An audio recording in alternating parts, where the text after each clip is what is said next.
تربیت ہر ایک کی ضرورت، اس موضوع پر چند باتیں نکات کی شکل میں آپ کے سامنے عرض کرنا چاہتے ہیں. ٹو دا پوائنٹ کچھ باتیں عرض کروں گا تاکہ ہم ان باتوں کو آگ سے دیر کر سکیں. معلوم گنتی ہے تو 1 2 3 4 5 6 اس طرح ہم گن بھی سکیں، اور وہ باتیں جو کہ اختصار کے ساتھ ہوں گی تو ہم اس کو یاد بھی رکھ سکیں گے اور اس پر عمل کرنے کی بھی کوشش کریں گے.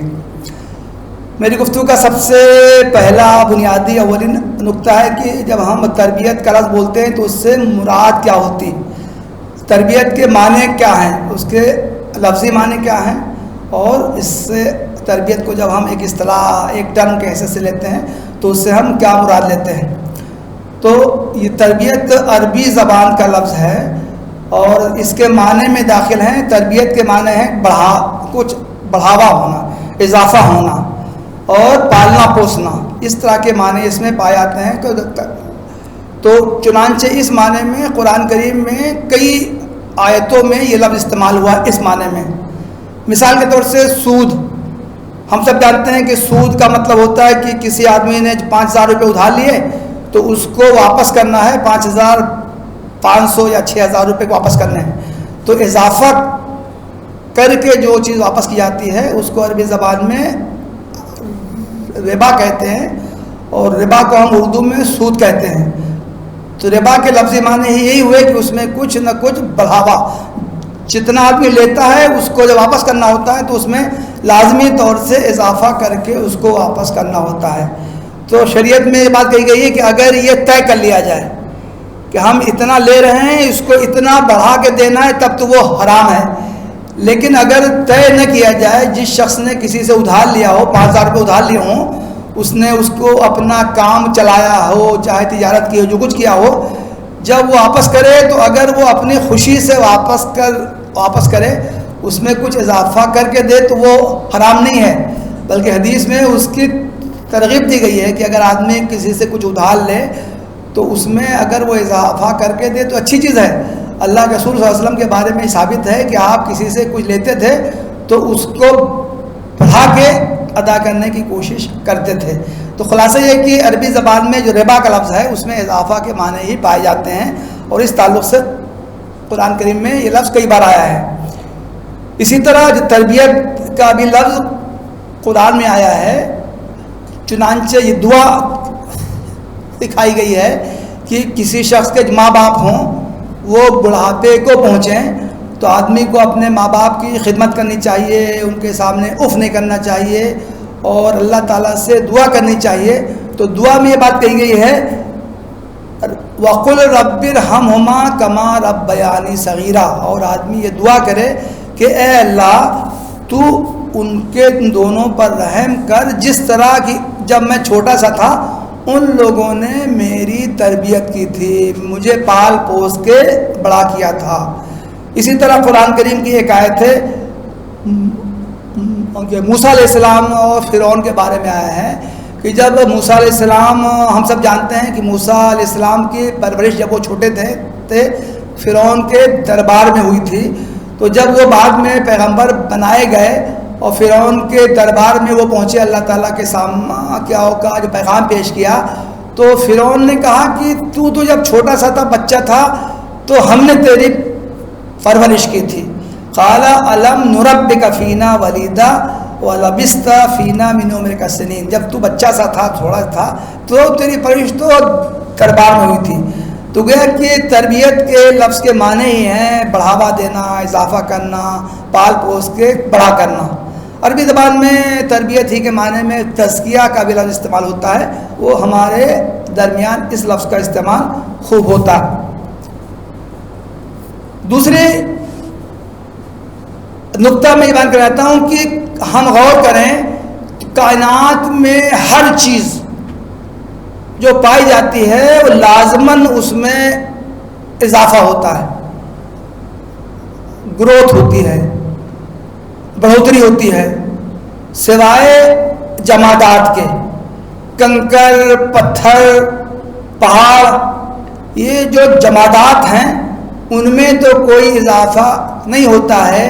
ایک پتھر 1 کلو کا ہو، وہ 10 20 50 سال بھی پڑا رہے تو اس میں ذرا سی بھی کمی نہیں ہوگی.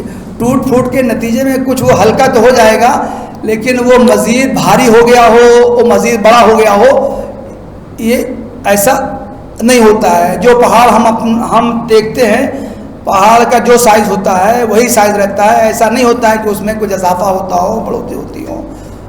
تو جمادات کے علاوہ کائنات میں جتنی چیزیں ہیں, نباتات ہیں, پیڑ پودے ہیں, حیوانات ہیں, انسان ہیں, ہر ایک میں کچھ نہ کچھ اضافہ ہوتا ہے. بیج ہوتا ہے, بیج کو آپ زمین میں ڈالیے, یہ اخوا نکل آتا ہے, چھوٹا سا پودا ہوتا ہے اور بڑا ہو جاتا ہے اور بڑا ہو جاتا ہے, ایک پیڑ بن جاتا ہے. حیوانات کو ہم اپنی آنکھوں کے سامنے دیکھتے ہیں, ایک بچہ, چھوٹا سا بچہ ہوتا ہے, پیدا ہوتا ہے, آہستہ آہستہ آہستہ آہستہ اب بڑا ہوتا ہے. بھینس کا بچہ, گائے کا بچہ چھوٹا ہوتا ہے, پورا ایک بہت بڑا جانور ہو جاتا ہے. اسی طرح انسانوں کی پیدائش ہوتی ہے, چھوٹا سا بچہ ہوتا ہے, معذور ہوتا ہے, چلنے پھرنے سے معذور ہوتا ہے, ماں باپ اس کو پال پوس کے بڑا کرتے ہیں. تیسرا نقطہ یہ ہے کہ کائنات کی ہر چیز بڑھتی ہے, اس کی چاہے پرورش کی جائے چاہے نہ کی جائے, دیکھ بھال کی جائے چاہے نہ کی جائے. اللہ تعالیٰ نے ہر نباتات, حیوانات, انسان میں یہ خاصیت رکھی ہے, ہر گزرنے والا دن اس میں اضافہ کرے گا.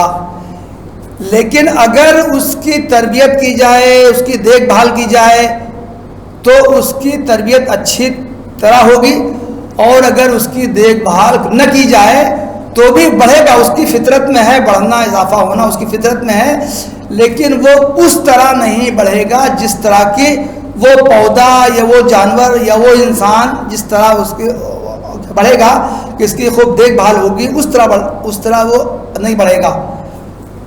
یہ فرق ہے کوئی خضرو پودا ہو یا کوئی وہ پودا ہو جو مالک کی نگرانی میں جس کی نگہداشت ہو.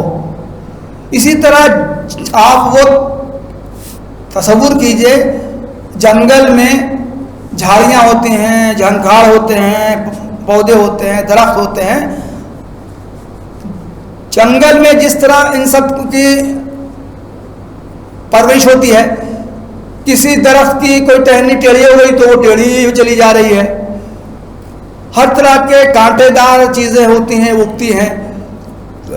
جنگل میں کچھ پھل والے پیڑ بھی ہوتے ہیں, بیر ہوتے ہیں, دوسرے چیز ہوتے ہیں, لیکن وہ ان کے اطراف میں ایسے جھاڑ جھنکاڑ خضرو چیزیں ہوتی ہیں.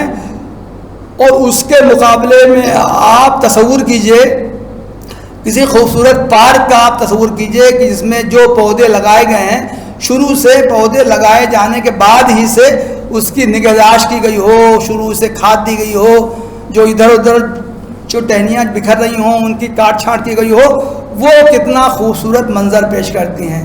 ہمارے اس کیمپس میں دونوں طرح کے مناظر پائے جاتے ہیں.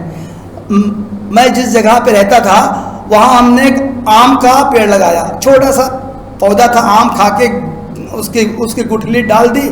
اس میں کچھ دنوں کے بعد دیکھا جب کہ اس میں کوپلیں نکلنے لگیں, اس کو ہم نے قاعدے سے کھود کے ایک جگہ اس کو لگا دیا, اس میں روزانہ پانی دینا شروع کیا.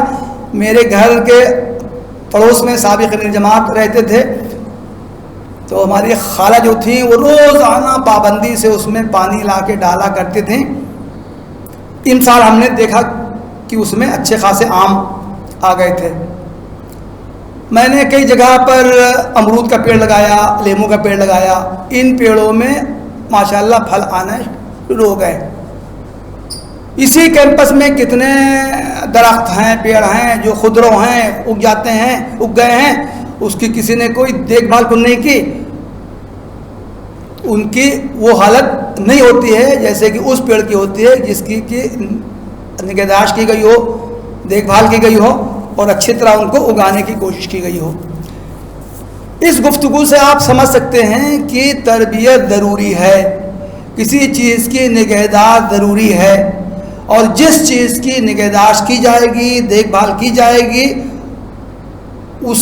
اس میں جو خوبیاں پائی جائیں گی وہ خوبیاں ان پودوں میں ہو ہی نہیں سکتی جو خود بخود اگ گئے ہوں اور ان کی کسی نے کبھی کوئی دیکھ بھال نہ کی ہو۔ اس سے معلوم ہوتا ہے کہ تربیت ضروری ہے، اور تربیت سے وہ فائدے حاصل کیے جا سکتے ہیں جو فائدے تربیت نہ ہونے کی صورت میں ہرگز نہیں حاصل کیے جا سکتے۔ اگلا نقطہ یہ ہے کہ تربیت ہر ایک کے لیے ضروری ہے، ہم میں سے ہر شخص کے لیے تربیت ضروری ہے۔ ہمارے یہاں مرکز میں ہم سب جانتے ہیں کہ مختلف مراتب کا فرق ہے۔ یہ مراتب کا فرق صرف اور صرف دنیاوی اعتبار سے ہے۔ کچھ عہدے اعلیٰ ہیں، کچھ عہدے اوسط ہیں، کچھ عہدے اس سے فروتر ہیں، لیکن جہاں تک تربیت کا معاملہ ہے، میں واضح الفاظ میں عرض کر دوں، صاف الفاظ میں کہہ دوں، ہم میں سے ہر شخص تربیت کا محتاج ہے، چاہے وہ امیر جماعت ہو، چاہے وہ نائب امراء ہوں، چاہے وہ سیکریٹریز ہوں، چاہے وہ دوسرے کلیکٹر سٹاف ہو، اور چاہے وہ مرکز میں صفائی کرنے والے خادم ہیں۔ ہر شخص تربیت کا محتاج ہے، تربیت کا ضرورت مند ہے۔ وہ لوگ بہت نادان ہوں گے جو یہ سمجھیں گے کہ ہماری حیثیت تو صرف مربی ہے، ہم دوسروں کی تربیت کرنے کے منصب پر فائز ہیں۔ حقیقت یہ ہے کہ ہم میں سے ہر شخص تربیت کا محتاج ہے، اس کو دوسروں کی فکر کرنے سے پہلے اپنی فکر لازمن کرنی چاہیے۔ اگلا نقطہ ہے کہ ہم تربیت کس چیز کی کریں۔ اس تعلق سے تربیت کی بہت سی صورتیں بیان کی جا سکتی ہیں، اس وقت میں صرف 3 باتیں عرض کروں گا۔ ایک ہے تربیت جسمانی، یہ بھی بہت ضروری ہے۔ ہمیں سے ہر شخص اپنے جسم کی فکر کرے، اپنے بدن کی فکر کرے، اور اس میں دیکھے کہ اس کو کتنے تربیت کی ضرورت ہے، اپنے جسمانی تربیت کی کتنی ضرورت ہے۔ اللہ کے رسول صلی اللہ علیہ وسلم نے فرمایا ہے، المؤمن القوی خیر من المؤمن الضعیف وفی کل خیر۔ جو مومن طاقتور ہے، صحت مند ہے، وہ اس مومن سے بہتر ہے جو کمزور ہے۔ لیکن اس کا مطلب یہ نہیں ہے کہ جو کمزور ہے اس میں کوئی خیر ہی نہیں ہے۔ اللہ کے رسول صلی اللہ علیہ وسلم نے فرمایا وفی کل خیر، جو کمزور ہے اس میں بھی خیر ہے، جو طاقتور ہے اس میں بھی خیر ہے، جو صحت مند ہے اس میں بھی خیر ہے، جو بیمار ہے اس میں بھی خیر ہے۔ لیکن ظاہر ہے کہ جو صحت مند ہے، جو طاقتور ہے، اس کا خیر کہیں زیادہ بڑھ کر ہے۔ میں دیکھتا ہوں کہ ہم میں سے کتنے لوگ کام کرنے والے جو ہیں، جو اپنے کاموں میں چاق چوبند نہیں ہوتے ہیں، وہ مارے باندھے کام کرتے ہیں، بہت سست رفتار کوئی کام کرتے ہیں، کہیں بھیجنا ہوتا ہے بہت سست رفتاری سے کام کرتے ہیں۔ کچھ دوسرے لوگ ہیں جو چاق چوبند ہوتے ہیں، پھرتی ہوتے ہیں، پرتلے ہوتے ہیں، جو کام ان کے حوالے کیا جاتا ہے وہ فوراً کرتے ہیں۔ اس کا تعلق کچھ تو مینٹلٹی سے ہو سکتا ہے، اور کچھ اس سے بھی تعلق ہوتا ہے کہ ان کے مزاج میں سستی ہو، جو ان کے مزاج کا خاصہ بن گیا ہو۔ ہم میں سے ہر شخص کی ذمہ داری ہے کہ وہ اپنے صحت کو بہتر رکھنے پر بھی توجہ دے۔ اس کے لیے مختلف تدابیر اختیار کی جا سکتے ہیں۔ کچھ لوگ تو جاتے ہیں کلب میں جاتے ہیں، ایکسرسائز کرتے ہیں، مختلف تدابیر اختیار کرتے ہیں۔ اس کے لیے جانے کی ضرورت نہیں ہے، پیسہ خرچ کرنے کی ضرورت نہیں ہے، معمولی کوشش سے، دلچسپی سے بھی جسمانی تربیت کی جا سکتی ہے۔ دوسری ہے تربیت فکری اور علمی تربیت۔ ہم جانیں کہ اسلام کیا ہے، ہم جانیں کہ دین کا ہم سے تقاضا کیا ہے، ہم مسلمان ہیں تو مسلمان ہونے کے معنی کیا ہیں، کن چیزوں پر ہمیں کرنا چاہیے، کن چیزوں پر ہمیں عمل نہیں، ہم کو روکا گیا ہے نہیں کرنا چاہیے۔ کوئی شخص یہ پوچھے کہ بتائیے کہ مسلمان ہونے کے لیے کن چیزوں پر ایمان لانا ضروری ہے، ایک مسلمان ہونے کے لیے کیا کیا کام کرنا ضروری ہے، وہ باتیں ہماری زبان پر فر جاری ہو جائیں اور ہم بہت آسانی سے نمبر وار ان باتوں کو گنا سکیں۔ ہم سب مرکز جماعت اسلامی ہند کے ملازم ہیں۔ آئیڈیل تو یہ ہے کہ ہم کو یہ جاننا چاہیے کہ جماعت اسلامی کیا ہے، کب قائم ہوئی ہے، اس کے بانی کون ہیں، کون کون سے لوگ امراء جماعت یہاں پہ رہے ہیں، جماعت اسلامی کا مقصد کیا ہے، ملک میں جو دوسری جماعتیں کام کر رہی ہیں ان میں اور جماعت اسلامی میں فرق کیا ہے، یہ چیزیں تو جاننا چاہیے۔ لیکن اس سے پہلے میں آپ سے کرتا ہوں، جماعت اسلامی کو جاننے سے پہلے ہم میں سے ہر شخص اسلام کو جانے۔ اسلام کیا ہے، ہم جو مسلمان ہیں تو ہمارے اوپر کن کن باتوں کو جاننا ضروری ہے، کون کون سے اعمال ہیں جو جس پر ہم کو ہمارے عمل کرنا لازم ہے۔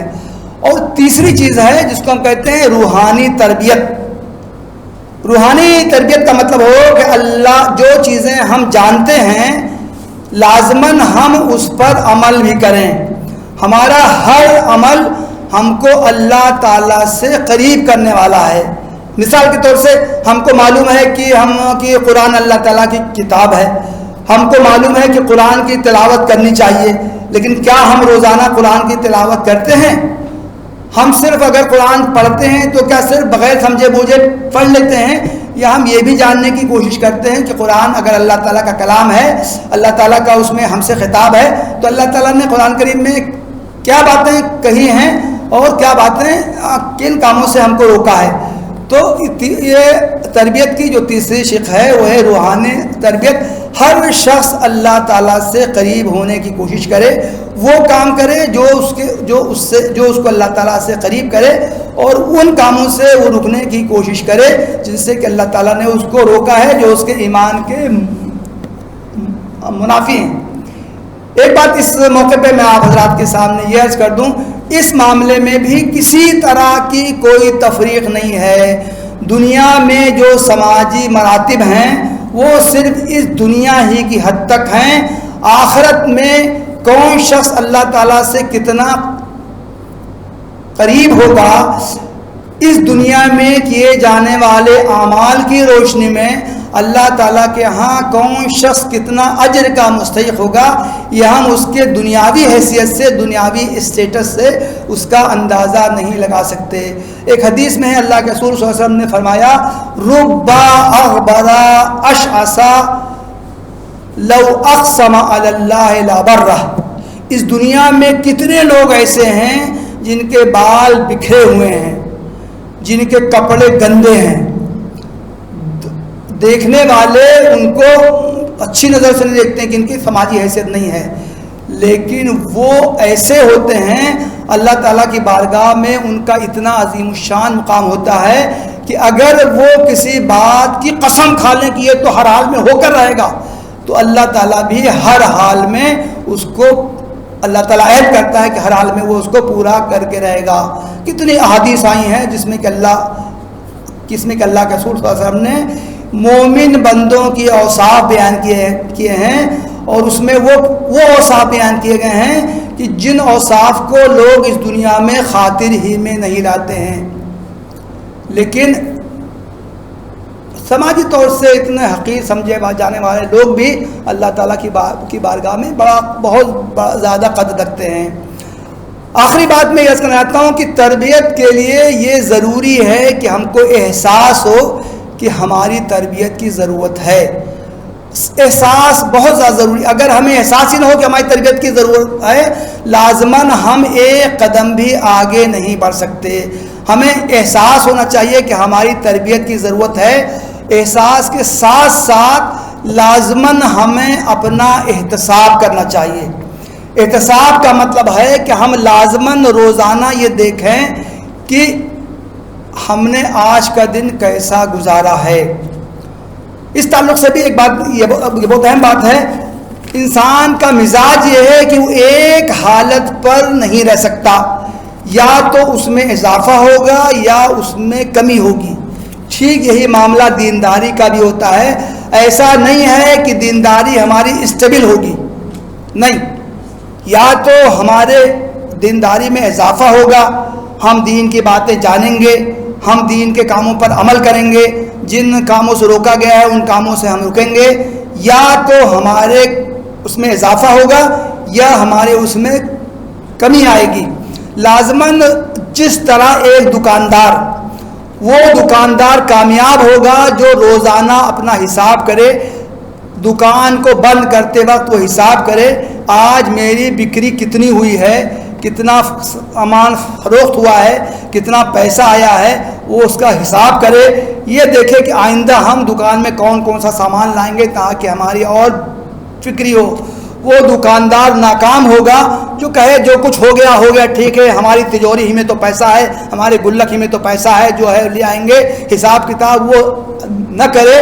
اسی طرح ہم کو اپنے روزانہ حساب کتاب کرنا چاہیے، آج ہم نے کیا کیا کام کیے، کیا ہماری آج 5 نمازیں ادا ہوئی ہیں کہ نہیں ہوئی ہیں، ہماری نمازیں جماعت سے ہوئی ہیں کہ نہیں ہوئی ہیں، آج ہم نے قرآن کی تلاوت کی ہے یا نہیں کی ہے، آج ہم کو دین کی کوئی بات معلوم ہوئی ہے کہ نہیں معلوم ہوئی ہے، آج ہم نے کوئی اپنے کسی رشتہ دار کی خبرگیری کی ہے کہ نہیں کی ہے، آج ہم نے اللہ کی راہ میں 1 روپیہ 2 روپیہ صدقہ کیا ہے کہ نہیں کیا ہے۔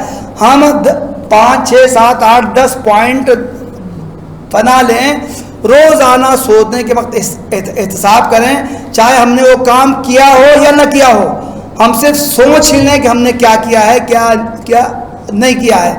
لازماً ہم دیکھیں گے کہ چاہے ہم کو مان لیجئے کہ 5 دن ہم کو فجر کی نماز ہماری نہیں ملی ہے، روزانہ سوتے وقت ہم یہ اپنا حساب کریں اور کہیں کہ ہاں آج ہماری نماز چھوٹ گئی ہے، یہ ہم نے اچھا نہیں کیا، لازماً احساس ہمارا جاگے گا اور ہم پھر جو ہم سے کوتاہیاں ہوئی ہیں ان پر ہم عمل کرنے کی کوشش کریں گے۔ محترم بھائیو، یہ تربیت کے بارے میں یہ چند بنیادی باتیں عرض کرنے کی مجھے توفیق ہوئی ہے۔ ہم میں سے ہر شخص تربیت کا محتاج ہے، تربیت کی ضرورت ہے۔ جو لوگ اپنی تربیت کی فکر نہیں کریں گے وہ تو جی ہی لیں گے، ان کی زندگی ایک ایک دن کر کے گزر ہی جائے گی، لیکن اگر ہم اپنی تربیت کی فکر کے ساتھ جئیں گے تو ہمارا جینا اس سے بہت بہتر ہوگا، جو کہ ہم بغیر کو سوچے سمجھے جئیں گے، اور ہم لازماً احتساب کو اپنی عادت بنا لیں، اس سے بھی ہم غیر معمولی فائدہ محسوس کریں گے۔ وآخر دعوانا ان الحمدللہ رب العالمین۔